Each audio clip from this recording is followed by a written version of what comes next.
Really reacts. We got top five disturbing internet rabbit holes. Let's get straight into it.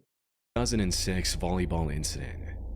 On July 2nd, 2017, an anonymous user posted a thread on 4chan's paranormal board saying, "How does one live after taking the red pill on the 2006 volleyball incident?"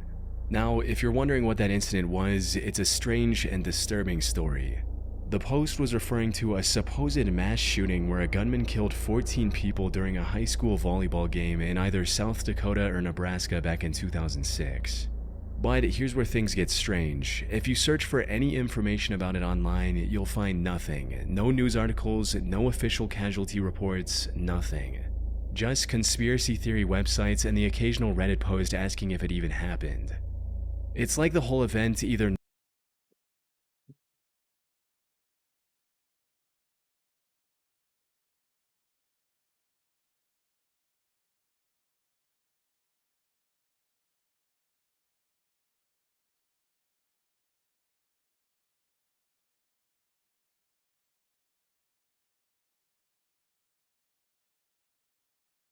Uh, never existed or was somehow erased from history.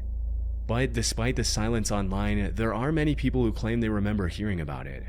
Some even say they were at Mount Rushmore around that time and heard a report about it on the radio.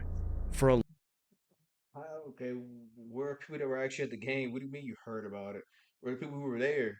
It's not just only 14 people at a volleyball game. I hope not. long time, the only evidence of the incident on the internet was this still frame from a home video that was supposedly taken just before the incident with the date September 27, 2006 embedded on it. That is, until some ordinary gamer, a YouTuber who often dives into dark web rabbit holes, discovered more evidence. While browsing the late nights forum on a 4chan levels, That's it. discovered more Man, to check out his channel, watch some of his videos. evidence. While browsing the late nights forum on a 4chan-like site, he came across the gruesome pictures of a bloody school gym that were allegedly taken soon after the shooting had already happened. So right here, let's go down a little bit over here. They've got 2006 volley. Oh my god. Oh, we're gonna have to blur this one. Jesus Christ, that's actually like death footage.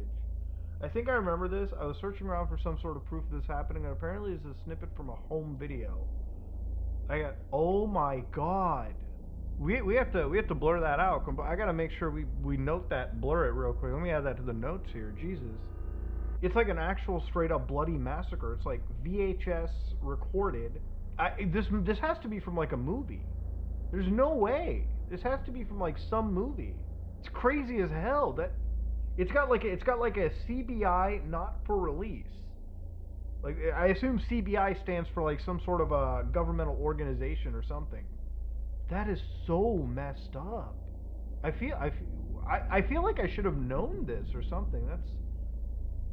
I don't even know if that's like a conspiracy. How is that a conspiracy? It's actually like death put unless it's from like some movie or something that we don't know about. Jesus Christ. That is actually the most chilling thing I've seen. We're like 5 minutes into this recording and already it's just like death footage has hit the building. In the bottom right corner was the text CBI not for release, which I'll do my best to show you while blurring everything else out. This has led to some pretty wild theories being spread all over the internet.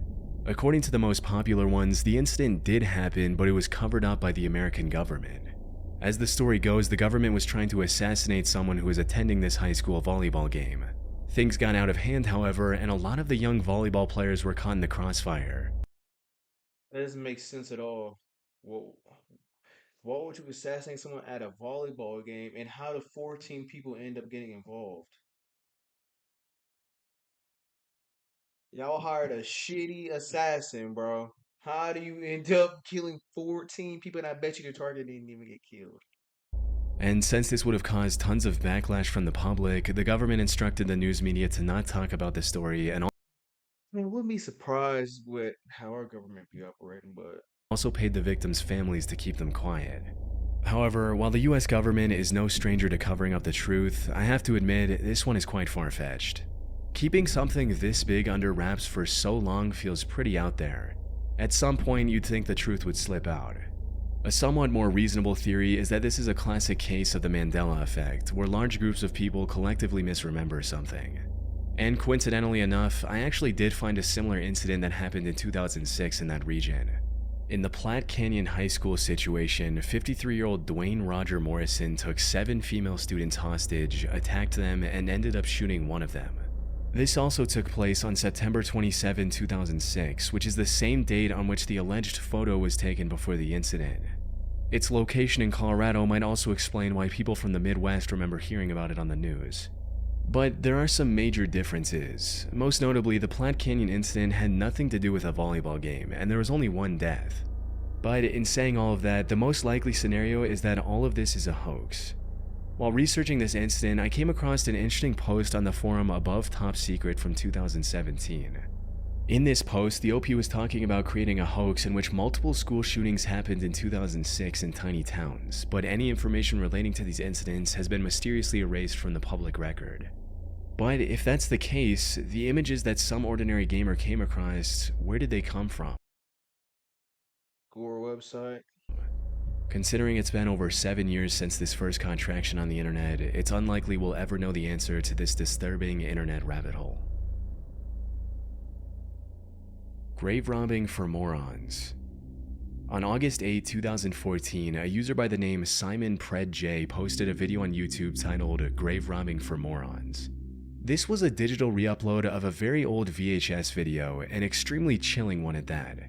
In it, a young Dude, this nigga looks like of the a very fucking Nightcrawler, the serial killer. What's his name? Damn, was it Richard Ramirez? old But dude, he kind of looks like this dude, bro. VHS video, an extremely chilling one at that. In it, a young man goes into disturbing detail No, his name's a Night Stalker, not the Nightcrawler. explaining step by step how to rob graves and sell the remains on the black market. Grab it by the eyes or the nose.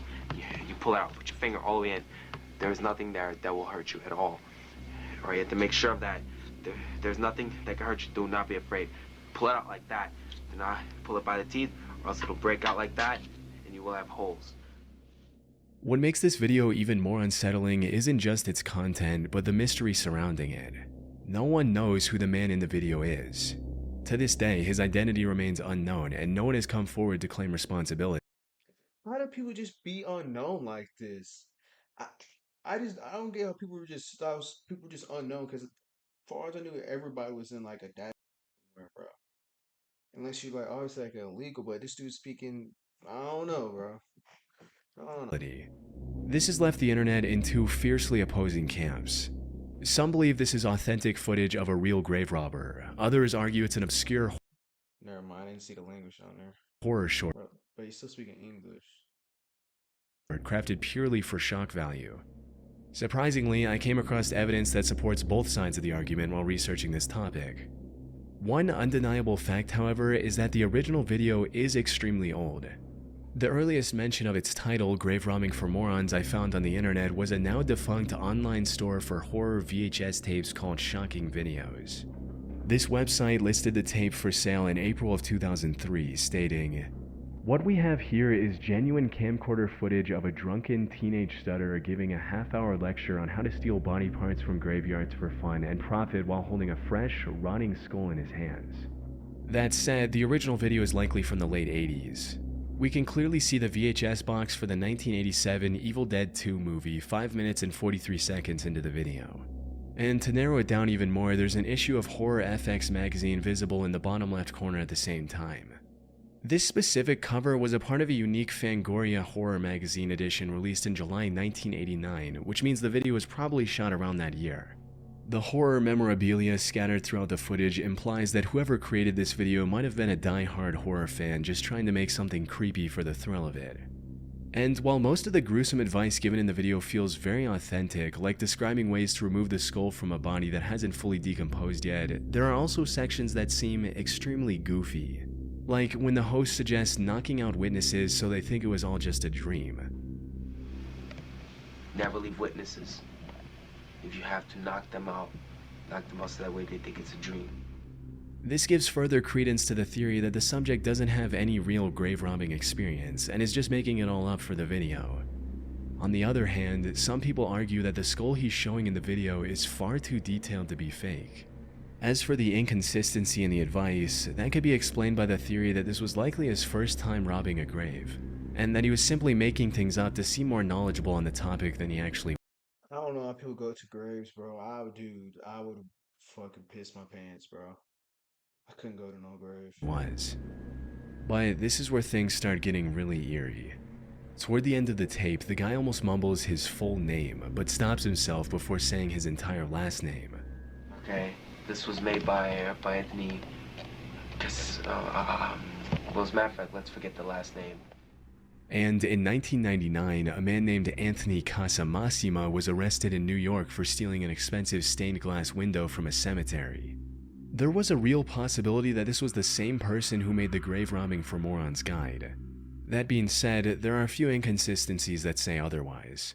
For instance, I did not find any charges against Anthony Casamassima that mentioned him desecrating bodies. He was more into stealing valuable artifacts like stained glass. And more importantly, Casamassima was 40 when he was arrested in 1999. If he made the tape, he would have been around 30 at the time. However, given the young appearance of the video's subject, that seems highly unlikely. I also found a couple more theories as well, but most of them lead to dead ends. One such theory claims the guy in the video might be Craig A. Bradley, who was arrested in 1995 for stealing human remains from a cemetery in upstate. This is a creepy looking dude, bro. Look into my eyes. This is a creepy looking guy. Upstate New York. Craig would have been around 24 when the grave robbing video was filmed, which fits with the young appearance of the guy in the tape. Plus, he even looks a bit like him. However, the issue with this theory is that Craig doesn't have the stutter that was prominent in the original video. Usually, winter months I'm laid off. So winter months I don't usually pay. Bro, dude, there's something wrong with this nigga, bro. Look at his eyes, dude. So winter months I don't usually pay. Dig for you and everything. So you dig and your friend digs, and then it's another friend digs. You have to find someplace really secluded,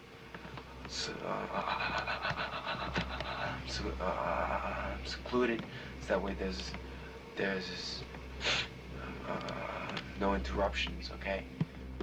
Now, he could have faked the stutter in the original video for some reason. However, Bro, I know this girl at my school. She used to go to my school, bro. She left, came back. This girl had Tourette's. She left perfectly normal, came back to school with Tourette's, dude. I'm talking about she was actually acting it out pretty well. No one took her seriously because everybody knew her before, but she came back, she got Tourette's. I looked it up. I'm pretty sure I looked it up. I don't know. But I'm pretty sure you can't just get Tourette's. I thought it was something you're born with. people on the internet find that extremely No, actually, no, you can't get it, but it's from a concussion. But later in the year, she stopped having Tourette's. So, unlikely given how real it feels. Grave robber or actor, the stutter is real. I've known several people with really bad stutters, and it's such a specific, uncontrollable behavior that makes it hard to fake. This kid's stutter feels unique and authentic. I've never seen an actor in a movie fake a stutter that felt this real. I'm stupid. Bro, I'm so dumb. I forgot that, stutter and Tourette's is not the same thing. It's possible one day the person seen in the video will come forward with the truth, but for now we have no idea who the person is or whether or not this extremely realistic looking grave robbing video is real. Strange sounds in the sky. Over the past 50 plus years, there have been numerous reports of people hearing mysterious sounds coming from the sky.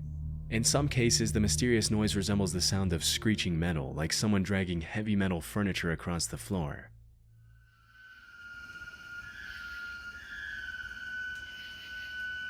However, the most commonly reported noise is a low-frequency hum that persists in the area.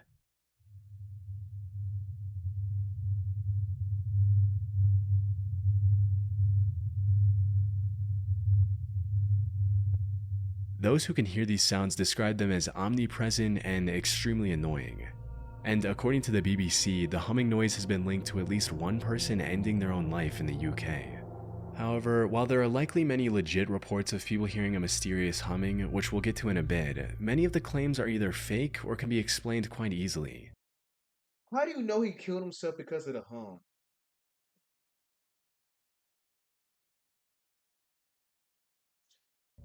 For instance, the metallic screeching noise could simply be from a nearby railroad with a long freight train rounding a corner and causing vibrations. Some of these trains are incredibly lengthy and can take several minutes to pass. Similarly, in another video you can hear what sounds like an extremely loud trumpet.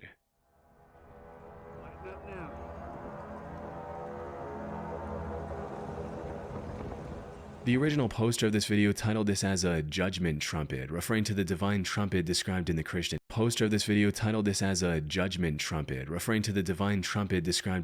faith. However, given the poor weather conditions Look, I used to play trumpet back in school days. There's no way that does not sound anything like a trumpet. in the footage, it's likely just a malfunctioning tornado siren, like this.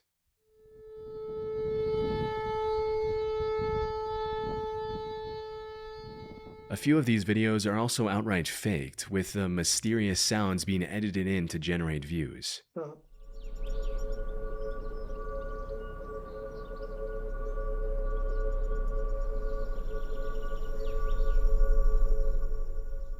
Notice how the birds around the area appear completely unaffected by the loud, ominous noise, which would be unlikely if the sound was genuinely overwhelming the environment.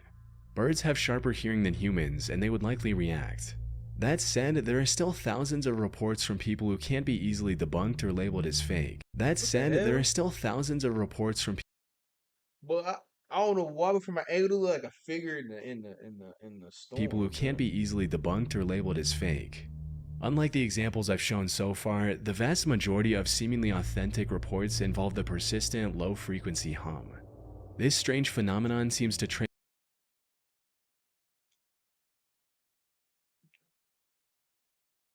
back to Bristol, England in the late 1970s. The city council received hundreds of complaints from residents about a strange noise that was audible at night. One local newspaper even asked readers in the city, "Have you heard the hum?" and almost 800 people said they had. French scientists back then proposed that the sound might originate from the ocean, suggesting that continuous waves could be vibrating the ocean floor.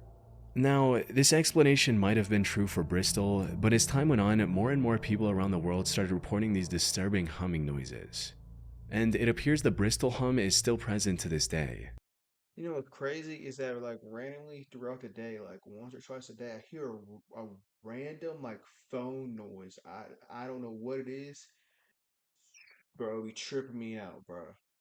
There are many theories that attempt to explain the bizarre global phenomenon.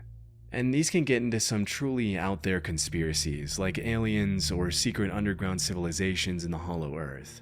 However, the most plausible explanation I found suggests that these sounds are more connected to the listeners themselves rather than their surroundings. Things like hypersensitive ears and early signs of hearing issues like tinnitus could be a major contributor. Another possible reasoning could be the increasing levels of anxiety and stress. A BBC researcher also noted that she only heard the hum when she was exhausted and stressed out, which further supports the notion of this mysterious hum being a psychosomatic or stress-related phenomenon. During my research, I even found the video claiming to capture the strange humming sound. But when I watched it, there was nothing unusual, just regular environmental noise.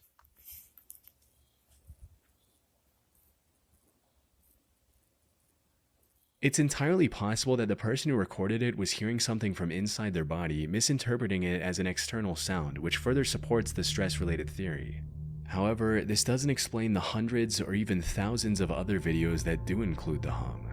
And given the endless amounts of possibilities for each individual case, I doubt we'll get a concrete answer anytime soon. John Lang Fresno Police. On March 20th, 2015, a YouTube channel by the name Lang Marine uploaded a 3.5-minute video titled "Fresno LE Harassment, Ford Crew Cab that stalked me and my residence numerous times." The video showed the same vehicle driving past the camera twice in 3 minutes. The uploader was a 51-year-old former Marine named John Lang living in Fresno, California. The video footage came from a security camera he had installed outside his home. And in the description of this video, he provided much-needed context behind the oddly disturbing encounter. If you want to read it. According to Lang, he was critical of the way Fresno PD and Fresno Fire utilized their budgets online. So now they were stalking and harassing him in retaliation. I would, And the I believe this. 100% I believe this. I 1000% believe that this actually happened. That somebody stalked him from the police department. Ford truck in the video belonged to either the Fresno Police Department or the sheriff's office. The next day, he posted another video of a man walking his dog outside his home. The video showed the dog and his owner stopping outside Lang's home for a few seconds and moving on, nothing too unusual. However, Lang claimed that the person in the video was a plainclothes police officer who was conditioning Lang's dog so that it wouldn't attack if the same officer broke into his home later. Over the next 10 or so months, Lang continued posting videos of who broke into his home later. Over the conditioning Lang's dog so that I got you. it wouldn't attack if the same officer broke into his home later. Over the next 10 or so months, Lang continued posting videos of shady activity captured by his security camera, like a guy in plain clothes coming up to his home, taking a look and walking away immediately. Or a police truck stopping outside his home for a few seconds and then driving away. However, the most disturbing of these videos showed a mysterious black van stopping outside his home, filming it with a massive camera for about 30 seconds and quickly driving away. Hell no. Lang What's the dude claimed doing in the front? that the device in their hand was a thermal imaging sensor and they were trying to determine whether or not he was home. By January of 2016, Lang was fully convinced that the Fresno police were planning an assassination. On the 16th of January, he posted a video about a cleaning company van parked outside his home. In the description of the video, he wrote, "If I turn up missing or dead tomorrow, remember this van. I think I seen a couple of guys sneak out the side door and into the building when it was parked in the carport this afternoon. I've been causing the city of Fresno a lot of problems recently, which I now regret." Unfortunately, this would be the last video Lang would post on YouTube, because just a few days later, firemen found him dead inside a burning home with multiple stab wounds on his body. This was sad news. No! No! See, just look, man, look. Just mind you, bro. As much as conspiracy theories may make sense, you're better off minding your business because these people do not care about ending your life. These people do not care about your life, bro. Do not mess with nothing dealing with the government. Do not get too deep in with anything involving the government. These people do not care about your life, bro. News for people who were following the story. However, this was only the beginning of a much bigger conspiracy. You see, when the news of his death initially broke, the reports stated that he had a few stab wounds on his upper back as well. If this were true, it would validate all of Lang's worries about getting assassinated. This would also put the Fresno PD as the #1 suspect for his murder. However, when the Fresno coroner released Lang's autopsy report, it only mentioned 3 self-inflicted stab wounds on his chest, and there was no mention of any stab wounds on his back. Was the earlier report a mistake, or were the Fresno police trying to hide their crime? This inconsistency led to tons of backlash and even a petition to reopen his case, but it remained closed.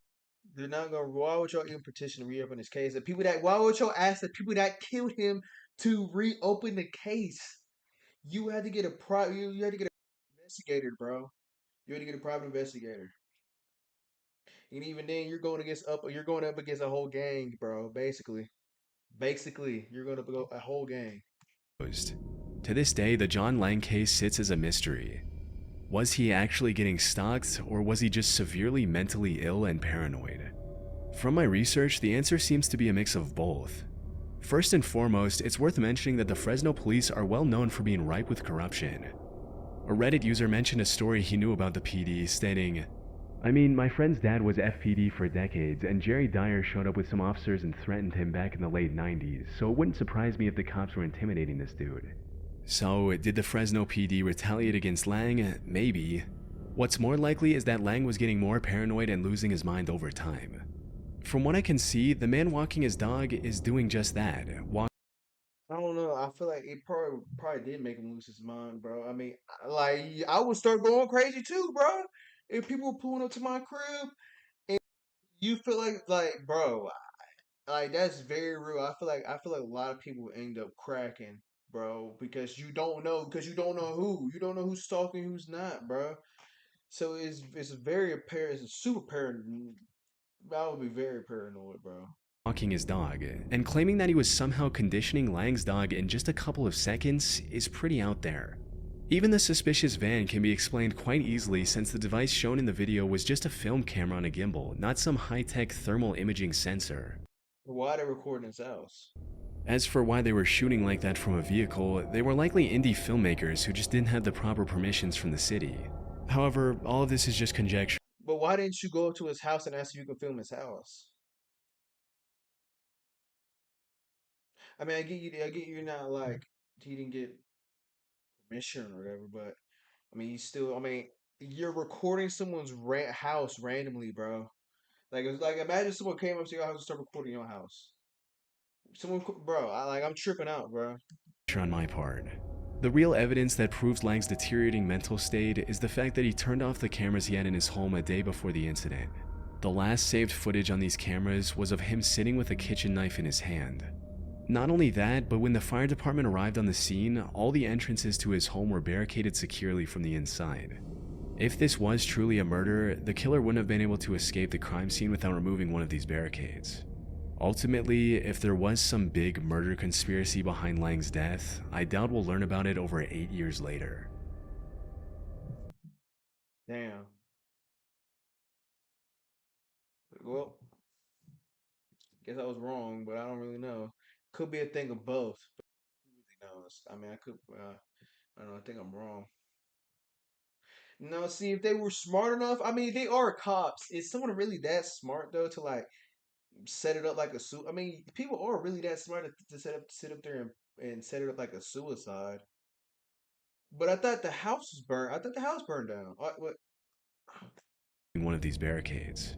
Ultimately, if there would have been able to escape the crime scene without removing one of these barricades. If this was truly a murder, the killer wouldn't have been able to escape the crime. That's schizophrenia. Very, very good case of schizophrenia. But some of the stuff kind of line up with like people coming up and stalking his house. I don't know. Fuck. Crime scene without removing one of these barricades. Ultimately, if there was some big murder conspiracy behind Lang's death, I doubt we'll learn about it over 8 years later.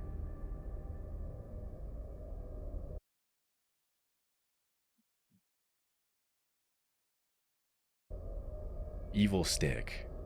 In November of 2014, Nicole Allen purchased a pink princess wand for a 2-year-old daughter at the dollar store in Linden Avenue in Kettering. The name of the wand was Evil Stick, which is quite bizarre on its own, but likely went unnoticed by Nicole. However, the stick also promised things like luster, beauty, and wonderful music. The box art also featured the character Sakura Kinomoto, who was the protagonist of a popular Japanese animated show called Cardcaptor Sakura.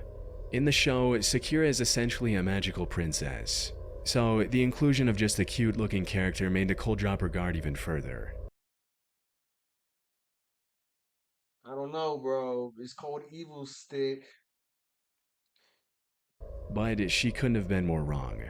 The thing is, the inclusion of this character on the box art suggested an Asian origin for the product. And looking back, the Evil Stick does have a small, and I do mean small, resemblance to one of the wands Sakura uses in the show. The Evil Stick was most definitely a bootleg version of a product that should have looked something like this had it been official. However, the Evil Stick was much more sinister than just being a bad product. Unlike its official counterparts, the manufacturers of the Evil Stick bootleg had free reign to do whatever they wanted. And it's what they chose to do with this freedom that was utterly disturbing. You see, the top of the wand had a shiny foil fitted in, likely to imitate the shiny star in the official wand.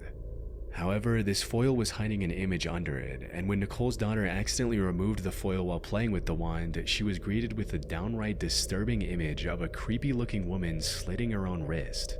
This was likely petrifying for the little girl, but that wasn't all.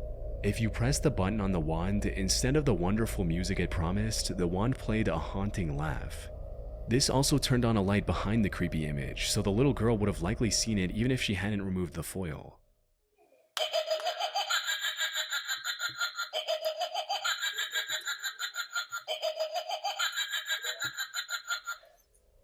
When Nicole found out about the disturbing truth, she made her findings public in hopes of getting this creepy toy banned from stores. News coverage of the evil stick quickly went viral, but the toy remained as mysterious as it was creepy. And the disturbing image concealed within the toy was traced back to French photographer Butcher Ludwig, who appears to be a master of creating the most nightmarish artworks one can imagine. Nearly all of his work is too of creating People like to do. We gotta start. Well, we gotta start having Crime Watch on people who be coming up with these crazy ideas that they put in like TV shows. They be writing in books and like whatever, bro. We have to do a study on some of these people, bro. There is something wrong here. How do you think of some of these things that people be making, bro?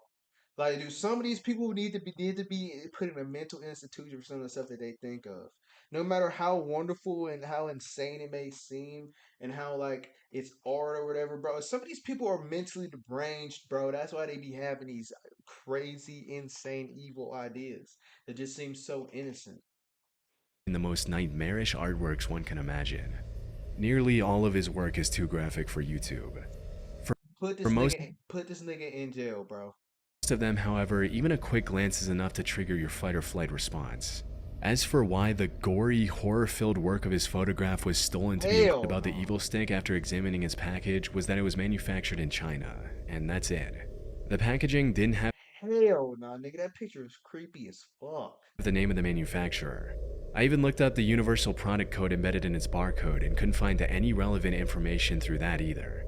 This is I was gonna make that the thumbnail, but that shit just too goddamn creepy. just one of those things that really makes you wonder what other disturbing mysteries are hidden inside cheap children's toys. Hell no, dude. That's creepy as fuck. Fuck. Hope y'all enjoy, man. Like, comment, subscribe. Love y'all, dudes.